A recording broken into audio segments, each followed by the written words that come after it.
Listen, me and Candace, we might not be best of friends. I mean, she doesn't know me. I really can care less about Candace, but she might be onto something. Did she really just allude to that Israel might be the one that Charlie Kirk? I mean, she tweeted this. Who called the hit on Charlie? We need answers. And let me just say something real quick. Yeah, I think we got the answers, but it wasn't the answers that they were looking for. But could it be an inside job? I don't know. Let's talk about it, you guys.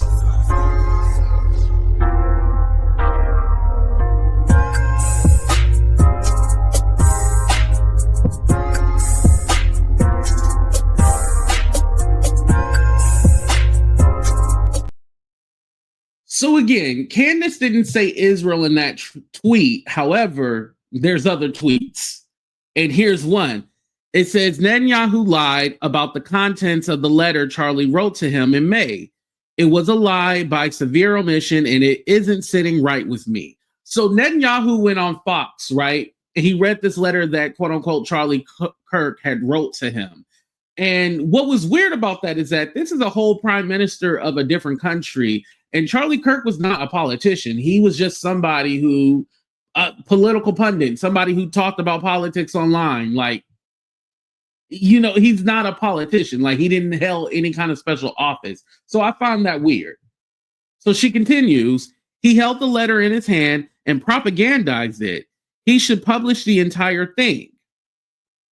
Then good old Laura Loomer, who's in Trump's ear, then said this. Yeah, I'm sure the adults like your buddy Ann Carroll, who's another YouTuber, who hosted your show while you had a baby, will get to the bottom of his insane claim that Israel killed Charlie Kirk. This is insanity, and it's so embarrassing that people like you both are entertaining this. Netanyahu talked about the letter as a sign of respect to Charlie to honor his life. She continues, would it kill you not to make one thing about the Jews in Israel just for one day?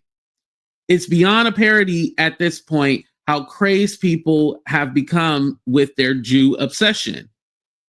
You know what you're doing and what you're trying to suggest. Your buddy Ann said it with zero evidence and from the way you are reacting. I can only imagine you're trying to spew the same narrative.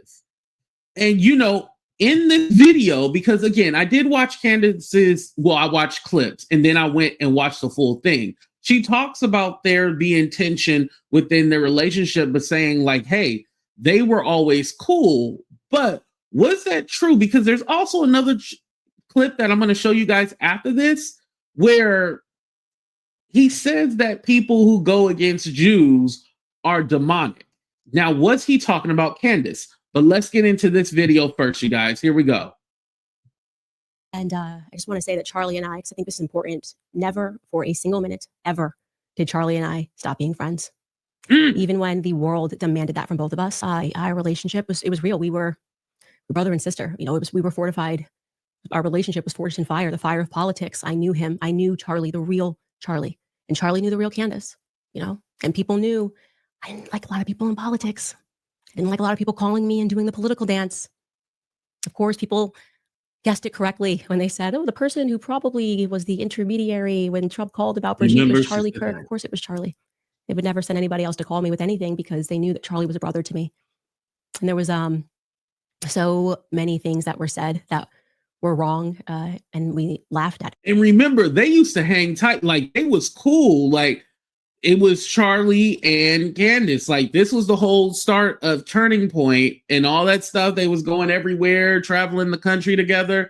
I think they used to date, but hey, that's here nor there, right? But anyway, they was hanging tough. So yeah, it only makes sense. Like, well, why weren't they still like cool afterwards? Like, I don't remember Charlie Kirk ever saying anything when she got fired from The Wire. Remember, he never really said anything. Hardly anybody really defended Candace.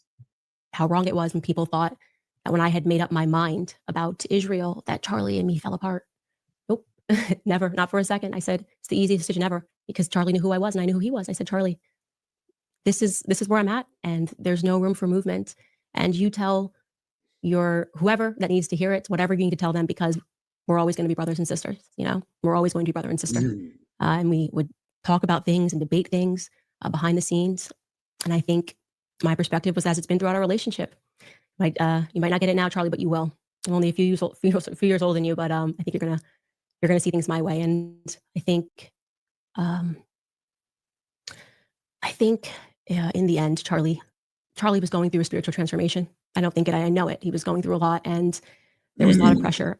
And it's hard for me to watch the people who were pressuring him, I don't know, just say the things that they're saying. There's something about it that just feels really fake to me. And oh yeah, that was definitely a hit at Laura Loomer, because I just read you guys that tweet that she had said. Now, here's the thing. Who are the people pressuring him? Because did he actually question Israel? And was he kind of changing his tune a little bit? Or we know that, especially with right-leaning, right-wingers, they get paid a lot of money to spew the stuff that he did, spew the stuff that they say, right? And the stuff that he spewed, he was making a lot of money from that. I mean, he was going from college. This was the start of his college campus tour. This first stop in Utah. It's supposed to be more dates. Unfortunately, there's not going to be any more dates.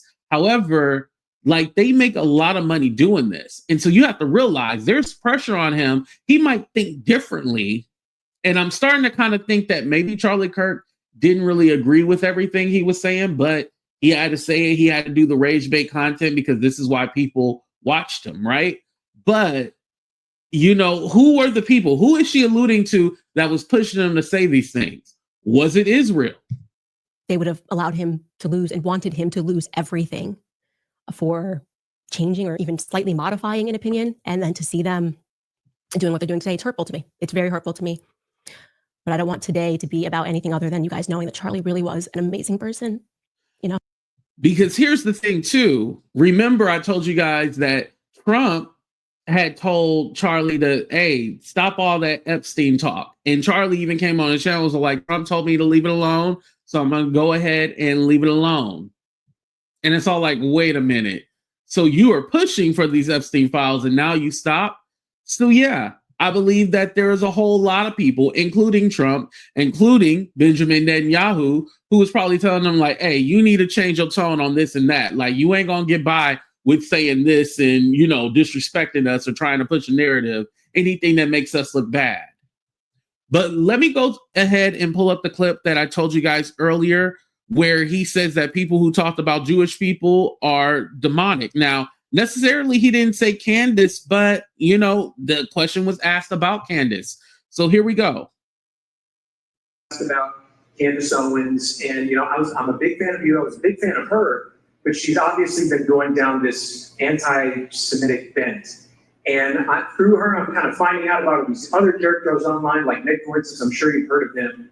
And these people, they've been active for a long time, and it seems like they've just been ignored, which is working, but now they're kind of surging in popularity.